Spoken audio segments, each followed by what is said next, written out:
What if you had instant analytics on your PDP images and a faster way to create content that performs better? That's what we're diving into in today's episode, how top brands and retailers are using analytics and automation to stay ahead across retail media and the digital shelf. It's Rapid helps teams scale smarter. They analyze image performance, they help you create optimized assets for retail media networks and the digital shelf, and they integrate directly with PIM and DAM systems for seamless execution. Brands like Pepsi, Mondelez, and Instacart use its Rapid to go beyond basic tools to uncover gaps in PDP and retail media performance by analyzing the images themselves, not just the count. Streamline banner creation across hundreds of formats for Amazon Ads, Walmart Connect, and other retail and social platforms, and launch high-performing content more than 80% faster across e-commerce and marketing channels. If you're buried in manual work or struggling to keep up, this episode and It's Rapid will show you a better way. Visit itsrapid.ai to learn more.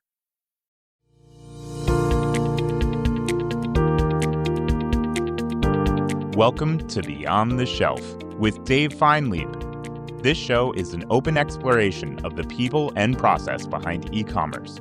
Through conversations with innovators in the space, we learn the stories of these leaders and their strategies for e-commerce success.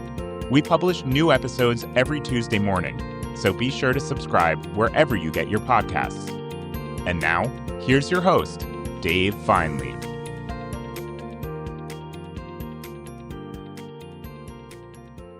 All right, here we go. Welcome back to Beyond the Shelf. Today we're joined by Niccolò Gloazzo, Senior Director of Media and Omnichannel at Kettle Fire, the Better For You brand known for pioneering bone broth and functional soups. Niccolò has built his career at the intersection of performance media and omnichannel commerce, leading teams across CPG and D2C brands. At Kettle Fire, he's driving growth by unifying retail media, D2C, and wholesale strategies, bringing a full funnel, data-driven approach to a category that's rapidly evolving. In this episode, we'll explore how Kettle Fire balances retail and D2C growth, what creative strategies work in a competitive wellness space, and how the brand is using content and innovation to stay ahead of changing consumer needs. Niccolò, welcome to the show. Hey, thanks for having me. Take us back. How'd you get your start in the space?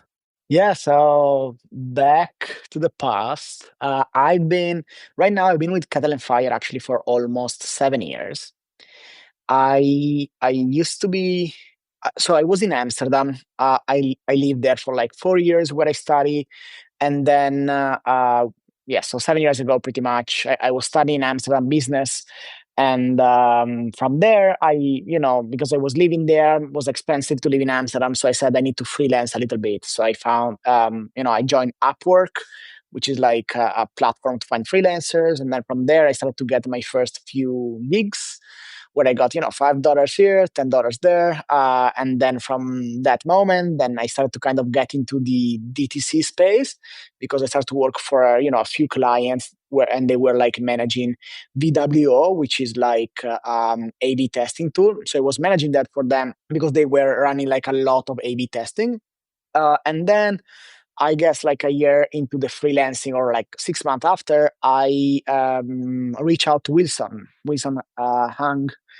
He used to be head of growth at Kettle Fire back then.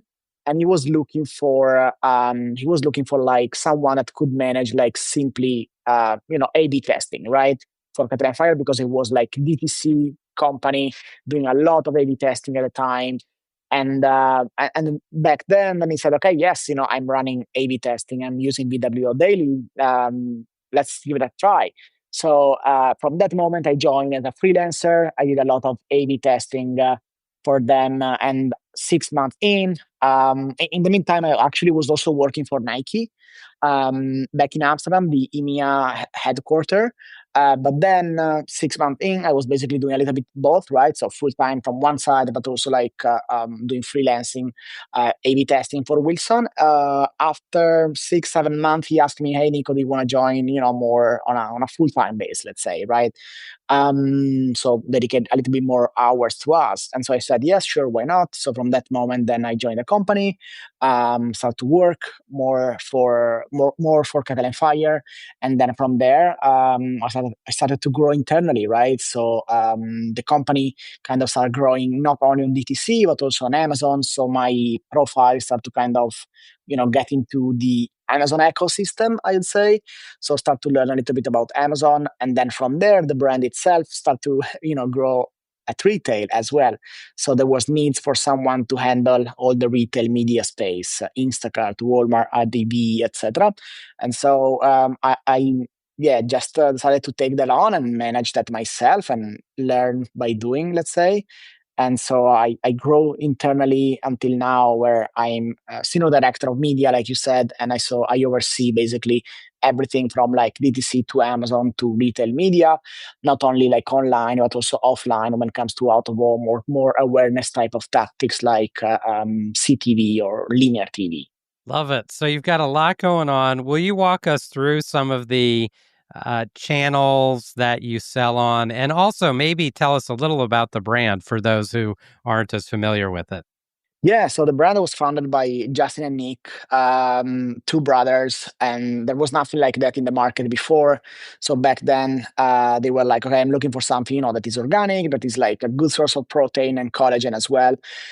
So they set up like a landing page online. They drive some traffic to it, selling bone broth. Actually, so they were looking specifically for bone broth, right, back then, Mm. because there was nothing like shelf stable with good source of protein, good source, not source of protein, but good source of like organic ingredients and good quality food, specifically like in the bone broth space, right? And so they put together like a landing page, drive some traffic to it, pretending that they were selling this product, even if it was not Yeah. ready yet, was still like in the making, or still like was still an idea. And then a bunch of people started to buy that product online, and from that moment they said, "Oh, there is actually a business here," right? So from that moment they said, "Okay, let's jump into it and let's do it more seriously." And It's so like they it's like a Kickstarter campaign in yeah, a way. yes, exactly, kind Yeah. of like a Kickstarter Yeah. campaign. And so, yeah, long story short, Kettle Fire makes bone broth here in the United States, and we sell across nation 10,000 more like point of distributions, like from Whole Food to Walmart to Costco, Target, Sprout, Publix, etc. And yeah, they sell online. They started selling online first, right? Like I said, DTC and Amazon.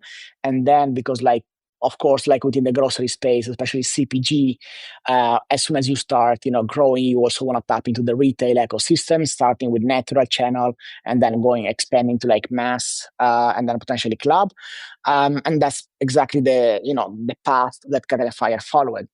Um, so that was pretty much, let's say, a brief TLDR about the history. Yeah. Yeah. So a lot of brands, let's say CPGs, start on shelf in store, and then they've built out their digital offerings.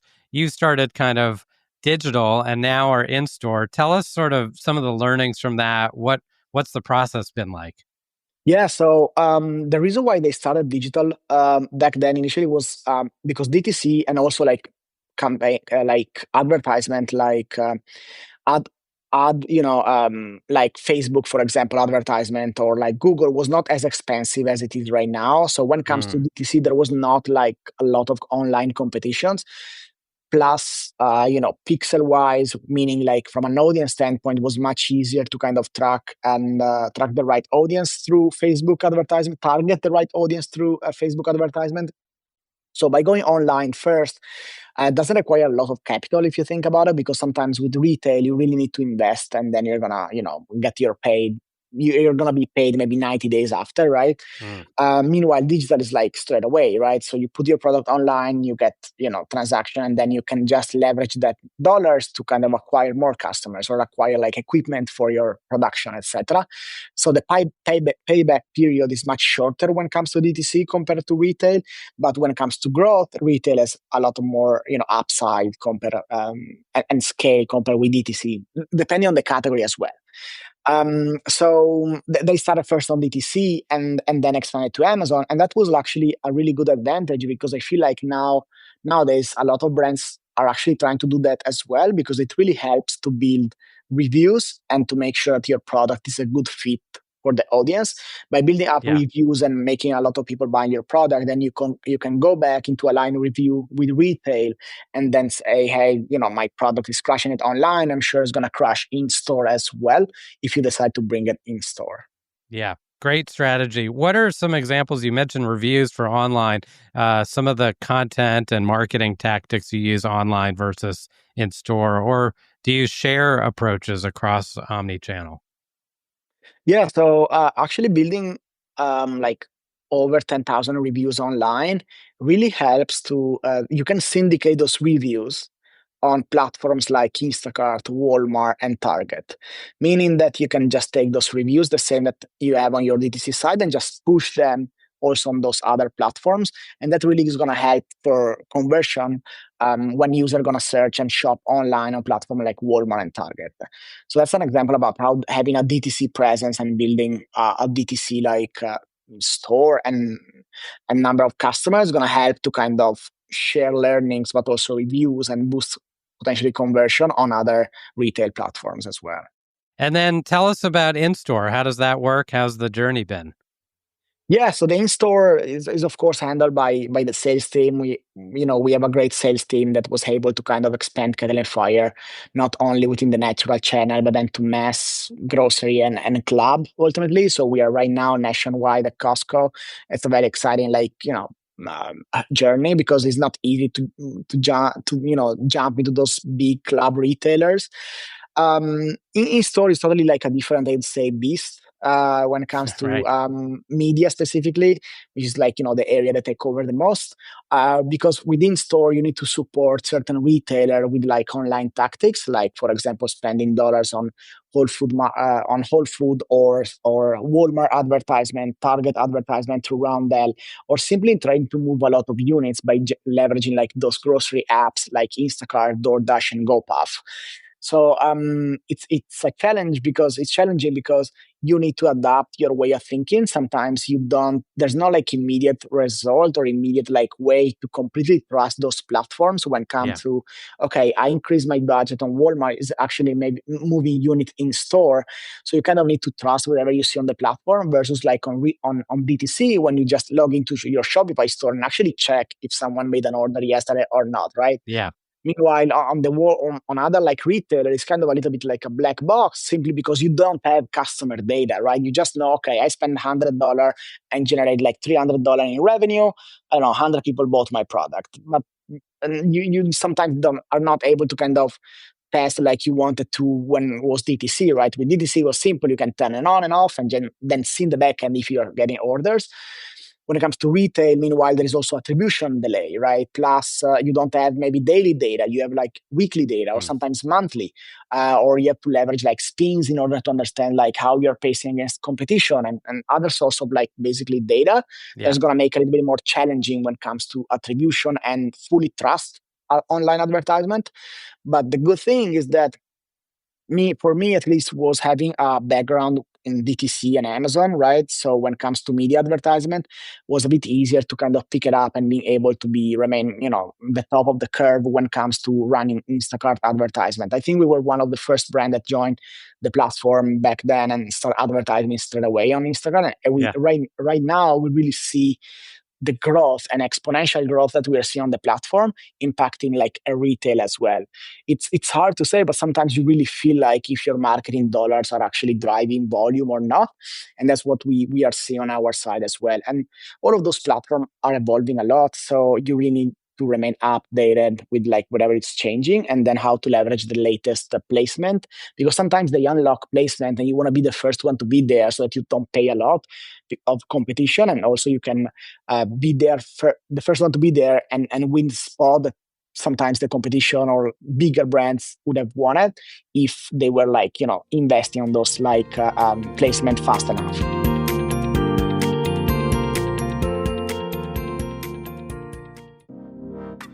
This episode of Beyond the Shelf is brought to you by It's Rapid. It's Rapid is the platform Pepsi, Mondelez, Instacart, and hundreds of other leading brands and retailers use to build personalized content at scale. Whether that's images, videos, or product descriptions for their product detail pages, shoppable videos or banners for their digital ad campaigns, or sell sheets for sales enablement, brands that use It's Rapid are able to produce high-quality, on-brand content on average more than 80% faster than category competitors. To find out more, please visit itsrapid.ai. Give us retail media one-on-one. What platforms are you investing in? What's working? Is it search? Is it creative? Is it a mix? How's that all work? Yeah. So it's a mix actually of both. But overall, I try to invest in every single retail media platform out there, even from the biggest one, Instacart, for example, to the smallest one for us, which could be, I don't know, Uber Eats, for example, right? Or could be GoPuff, because maybe we're not a beverage brand, right? So GoPuff maybe it's a little bit smaller for us compared with other platform, or because I know GoPuff maybe gonna kill it for like Red Bull or other beverage brands. Um, or yes, or other different type of like brands. But so invest in every single platform, because basically I like to leverage and consider a platform as a way to tap into a different audience. So as a way to make people try the product for the first time. So most of the time trying to go after new to brand while maintaining like a decent return on ad spend, even if it's not like the main metric. So, but I do think that that's a good way to kind of measure success in the long term and maintain your investment level healthy. So trying basically every single retail media platform out there, from sponsored product up to display advertisement, up to upper funnel to CTV, for example. So we are recently even testing out CTV for with like first party audience coming from Walmart and Instacart and Costco as well. Because I do find valuable to leverage those type of audience, because you want to laser focus your advertisement dollar to tap into an audience that potentially is shopping within your aisle, but not buying your product, right? This audience is like the easiest one to kind of tap into and influence to kind of make them switch between like another brand to you as a brand, or simply make them aware of your product. And therefore, every single retail media platform out there, I tested out. Sponsored product is, of course, the way to go when you have limited budget, because you want to make sure you move units. But as you kind of start to expand as well as grow your like budget marketing dollars available, I recommend definitely like going a little bit upper funnel and leverage like display advertisement. So on platform. Display advertisement, sometimes we just leverage like whatever is working on maybe DTC or whatever the team or the brand campaign is like telling us. From a concept standpoint, we take the same creative and then adapt it to like platforms like Walmart, or platforms like Instacart as well. Right now, also Criteo launched their own self-service display advertisement function for like Shipped and a few other retailers that they cover. So Criteo is also another platform that we leverage to kind of run advertisement on like Albertson, Shipped, then Uber. Now Uber Eats now is probably covered by Instacart and a bunch of other retailers as well. HEB, no, sorry, Albertson, I'd say, and a few others. And yeah, so that's pretty much it. Starting bottom of the funnel, going upper funnel as your budget scale, always trying to have like a 80-20 approach. So we try to spend 80% dollars on sponsored product, but often I'm also trying to increase that 20% to become like 30 and 40% over the long term. Because long story short, sponsored product is what's going to have an impact when it comes to velocity. If velocity, which means number of product that you want to sell in a given time period in store, usually is like measured in terms of dollar per store per week or unit per store per week. If you want to impact that, usually it's sponsored product, but a good way to kind of tap into different audience and maintain a healthy new to brand is to leverage like display and upper funnel tactics. Great insights. You make it sound easy. A ton of thought I know has gone into that. Tell me about the creative part. What's working? What's exciting? Any recent campaigns you've run that really stand out for you? Yeah, so creative wise, we're running this year again a Thanksgiving campaign with Instacart.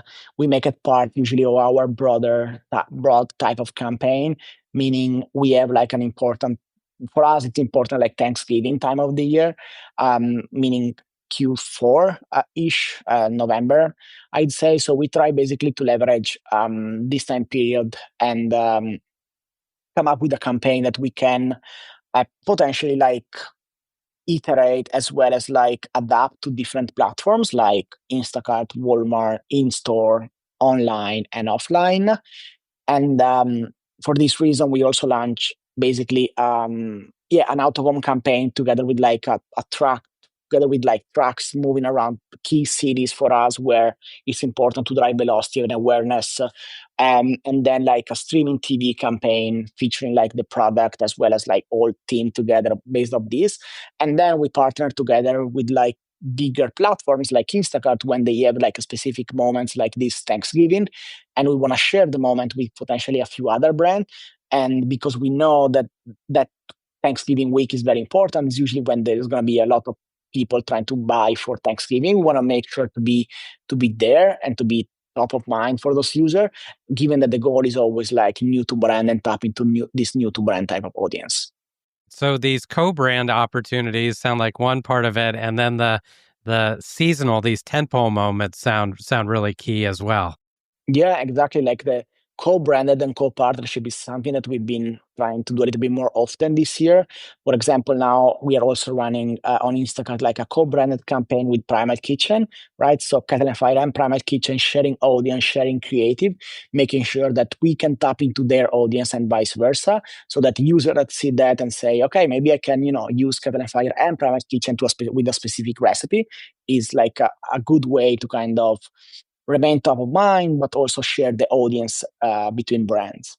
Well, no conversation is complete these days without some mention of AI. How's that playing into either your day-to-day workflows or maybe some of the analysis you're doing of these different campaigns that you're running? Yeah. So I actually just I was building right now a Lovable app. I really like to use Lovable. So sometimes I try to turn my spreadsheet into like a Lovable apps and to make it like interactive, simple like HTML and JavaScript type of web app. And that doesn't require any login, but in general, I'd say I use the majority of the AI and Claude specifically to do some run some analysis and scenario. So help me to brainstorm and understand, okay, if we, based off those data, right, can you run like a regression analysis model in order to understand, okay, how revenue is going to look like if we increase spend based off those data point that you have.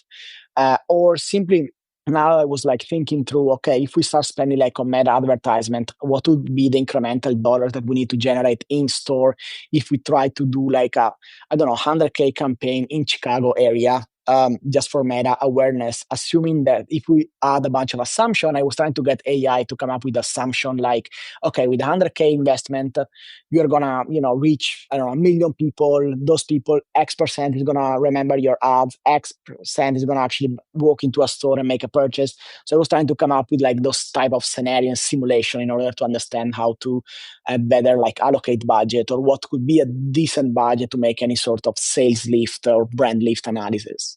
Great. What a great use of AI. I really like the scenario planning. It kind of takes the old what if analysis and takes it to the Yeah. next level. So that's a great one. Well, I've got our rapid rundown for you. A few fast-paced questions, just your quick thoughts. First off, your favorite wellness or functional food trend right now? Mm, I guess protein. I'm a big fan of protein. I always have been very fan of protein. I wasn't that a big of a fan of like the keto movement, like high fat, type of movement. But now with the protein, I feel pretty good there. I like it. The downside is that looks like everything you're trying to add everything in every type of product. You try to add protein, but then when you check the amount of calories, it's pretty high. So sometimes I'm wondering what's the trade off there, right? Like, Yeah. so just putting like 20 grams of protein to your packaging, is it going to make the difference? Probably yes to the consumer, right? But at the same time, I'm wondering, taking into consideration the whole like calorie intake when it comes to that specific product, which scares me a little bit. But yeah, the main trend that I'm seeing right now is just protein everywhere. Your go-to Kettle and Fire product? No, I'd say a mix between, sometimes I either go with classic chicken or like mushroom chicken, and I make my rice with that so that I can get a little extra protein intake. Excellent. A retail media channel that you think has big, untapped potential. It's a good question. I would double down on CTV, to be honest, right now. I think CTV leveraging first party audience is going to be pretty big. As I can, right now, also through my agency, QBR Media, which we discussed about a little bit. Like I found recently with Wilson Hang, the guy that hired me at Kettle Fire. So we started to look into the CTV portion a little bit more and more because I'm testing this out for Kettle Fire, and more retailers are kind of enabling their first party audience and push this audience to like DSP provider like Trade Desk, right? So what I'm seeing is like an untapped opportunity is like, okay, leveraging this top of the funnel awareness to kind of specifically target those users and then get a full closed loop attribution, which right now I'm getting for Walmart is very streamlined. Instacart as well, but more and more retailers are going to try to make this like connection very seamlessly. Great insights. And we'll include a link to your agency in the show notes. A great call out there. After a long day or week, how do you like to reset?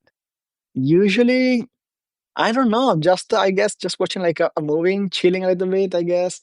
I go to bed very early, like 9:30 p.m. So I'm like the type of guy, I rather wake up early to work out in the morning and then go to bed early as well. Yeah, So after a long day, just chilling, I guess, maybe reading a little bit and going to bed.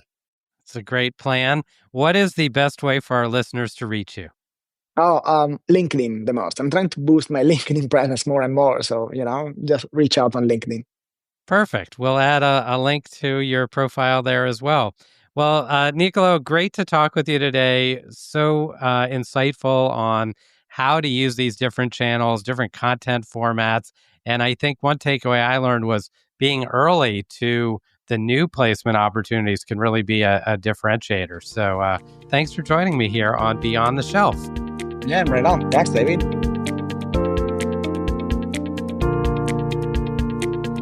That's it for this week's episode of Beyond the Shelf. If you enjoy the show, be sure to like, subscribe, and leave us a review. It really helps us grow. And feel free to share us with your colleagues so they too can hear weekly perspectives from the brightest minds in e-commerce. You can also check us out on LinkedIn, where we post clips from each episode, share Dave's takes on breaking industry news, and much more. Beyond the Shelf is a production of It's Rapid. Our host is Dave Feinlieb, and our producers are Sean Levy-Ashvili and Jake Musiker. Thanks for listening, and we'll see you next time on Beyond the Shelf.